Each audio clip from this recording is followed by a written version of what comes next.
Allah Quran-ı Kərimdə qiyamət barəsində də bu ifadədən işlədir. Quran-ı Kərim Surə Həc ayə 2-də Allah buyurur: وَتَرَى النَّاسَ سُكَارَى Qiyamət günü insanlar bir-birlərini kefli halda görəcəklər. Yəni, nə ağızları söz tutacaq bir-birinə bir kəlmə desinlər, nə də ki, fikirlərini bir-birinə söyləyə biləcəklər.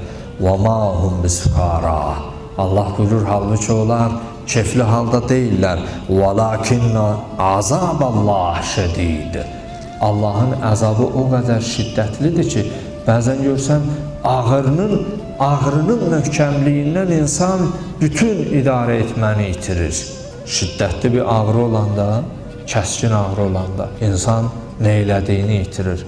Hətta İmam-ı Cəfər Sadiq əleyhissalamdan da hədis bu ayənin təfsirində ki, Həc surəsində Allah buyurur ki, qiyamət günü bir gündür ki, süd verən ana sinəsindəki uşağı atıb qaçacaq. Allah bu nöqtələrdən toxunur ki, südəmər körpəsini ana heç nəyə dəyişməz də, bunu yəqin hamımız bilirik. Heç nəyə dəyişməz. Amma qiyamət ab-havası bir ab-hava olacaq ki, süd verən ana sinəsindəki süd verdiyi halda körpəsini atıb qaçacaq.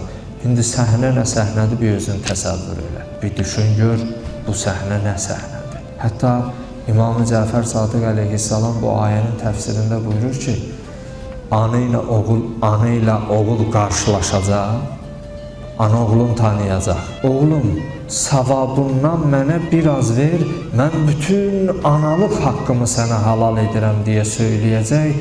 Oğul öz doğma anası üçün savabından verməyəcək. Ana oğula, sən deyirsən, Allah mənim ömrümdən kəssin, anama versin.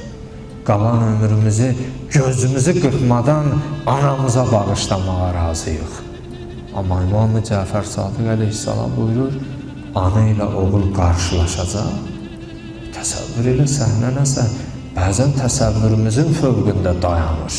Dərkindən belə bəzən bu ifadənin həqiqətdə bəşər acizdir. Ana oğula ağız açır ki, mən bütün analıq haqqımı, o eşitmisən, bir nəfər 60 ilə yaxın anasını çiynində gəzdirir. Çiynində yataq xəstəsi olur, gedir çiynində, kürəyində aparır, kürəyində gəzdirir. 60 ilə yaxın gəzdirəndən sonra gəlir Peyğəmbərin məhzəri şərifinə, huzuruna, deyir, ya Rasulallah, əbi və ümmi fidak. Atam, anam sənə qurban olsun, ya Rasulallah, mən 60 ilə yaxında anamı kürəyimdə gəzdirirəm. İstəyirəm biləm, anamın mənim üzərimdə olan haqlarını mən icra etmişəm, həyata keçirmişəm. Həzrət buyurdu ki, and ola o varlığa ki, canım onun əlindədir.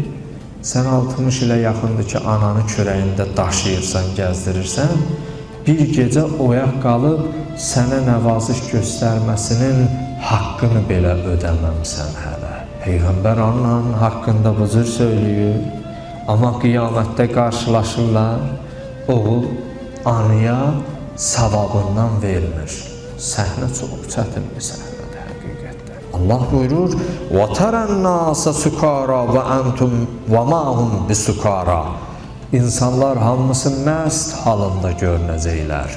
وَمَا هُمْ بِسُكَارَى Halbuki onlar məst halında deyirlər.